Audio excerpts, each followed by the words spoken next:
Hi. Hi. How is it going? Good. Enjoying the event so far? Very much. Yeah, you were at the dinner yesterday as well. I remember talking to you. How was it? It was very nice. I love the food. Okay. Great fish. Now in the conversations, of course. Yeah. Yes. So, did you meet any interesting people during the dinner yesterday? I did. I sat at a very interesting table. Okay. So a lot of Finnish media executives. Okay.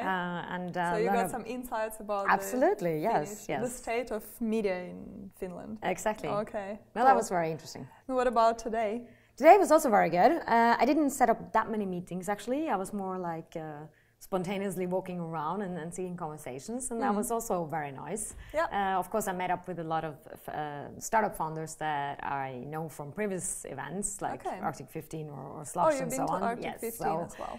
Many of them I met before, and then it's a great opportunity to catch up. So it's been a very good day. Absolutely, and sometimes like best things happen when you don't plan them. So it's good. Some events are always fully packed, and then some you need to keep a bit more open for these spontaneous meetings. Yes. Yeah. Cool. So you just had a keynote. Yes. What was that about? Tell us.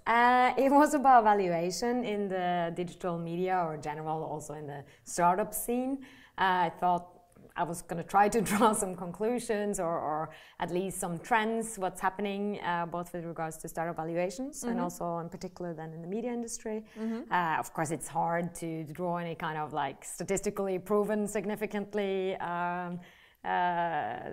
trends or anything, but it's interesting to see a few developments and one of the, I think, for me, like also preparing it and looking at the data, I think one of the most interesting insights were actually seeing that a few legacy players in the US are able to catch up with new media. Okay. And I think there's a lot of learnings there for us in the media business as well to take from it. Tell me a few. Well, what we've seen then is that in like 2 years' time, Washington Post and New York Times have been able to really lagging behind all these new media players to catch up and actually outbeating them on the American market.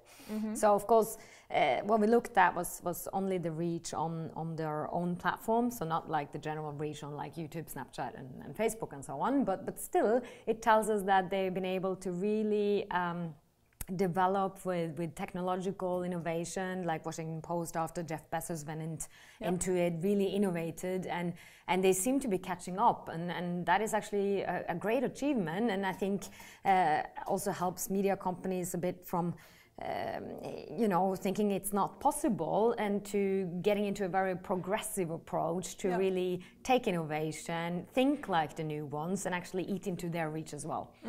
So how do you think media companies should innovate? Well, first of all, I think a lot of new technology is needed. They need to get out of their old thinking. But how do they get off that old thinking? Yeah, that's the thing, right? I mean, first of all, you need to get those competencies on in-house. So you need a lot of people who are the experts on data mining, on online marketing, on social media. You need to be able to create content maybe in different ways, thinking much more about engagement and acting really fast to get the content out there. So you also need tools to understand, of course, the new trends and what's trending at the moment. But then I also think that you need to get a bit of the culture and the innovative capabilities that startups have by learning from them. So, for example, that's what we're doing in Bauer as well. We're not just investing in startups to get a financial outcome out of it. We're also trying to learn from them. And I think to try to get that on board and learn from their culture and their agility, I think this is very meaningful as well. What were the actual changes in your team that came from that startup collaboration with startups?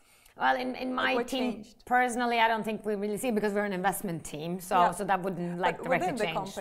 Within the company, I think you've seen it when it comes to certain capabilities in social media and online marketing. However, I mean, this is difficult with every corporate. You have pretty strict hierarchies and structures. People are used to things working in different ways. It's a long process. It's definitely a challenge. It needs to be pushed from the top. I see.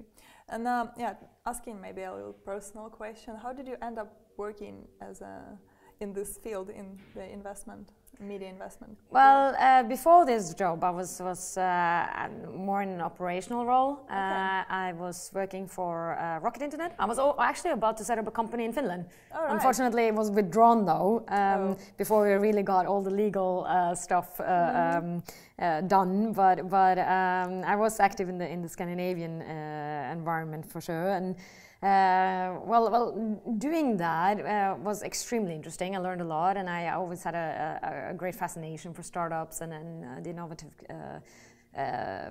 capabilities there.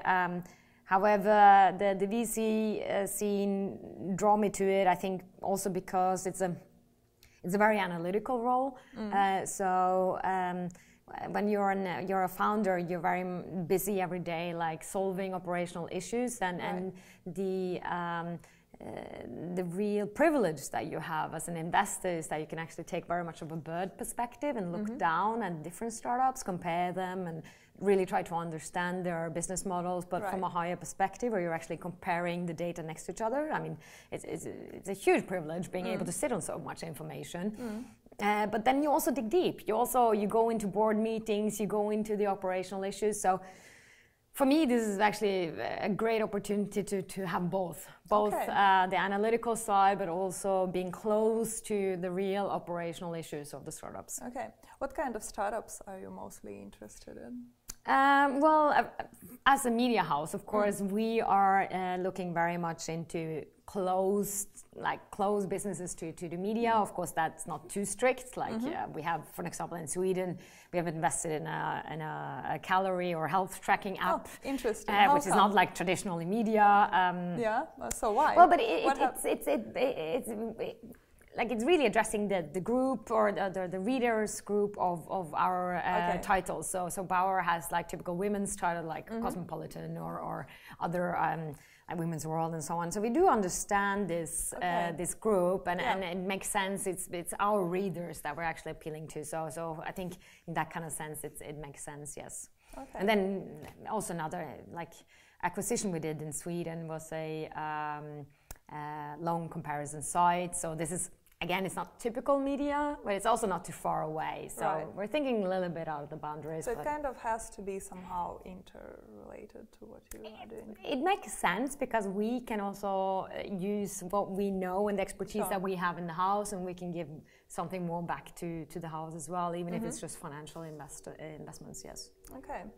And what kind of qualities does the startup need to have outside of that business idea? Well, if it's a startup, founders means everything. Founders. Do you invest in early stage or like? No, actually, we do mainly Series A upwards. Okay. So, but even there, I mean, the founders means everything. The founders' motivation, understanding of the market, understanding of the challenges, it really means everything. Of course, it's not the only criteria, but it's definitely one of the most important ones. And then when you do a financially motivated investment, it's also important, of course, to see the exit potential of that investment, because there is no point that we invest in a startup that in the end has a maximum potential of an exit at a 50 million euro valuation. It just simply from a portfolio perspective doesn't make any sense. I see. How many startups do you have in your portfolio? Right now it's actually under 10. Okay. So is it that you just started to invest? Well, yeah, we started like 2 years ago, so it's pretty early, yes. Okay, where did the idea come from? Well, it was exactly that. I mean, seeing that we need to be more aggressive when it comes to digital efforts and doing both investments as well as much more acquisitions in the digital area is needed for us to speed up and be able to build these kind of platforms in-house, yes. Okay, I see. Cool, thank you so much. For the insights, and hope you will enjoy the rest of the day. Thank you, you too.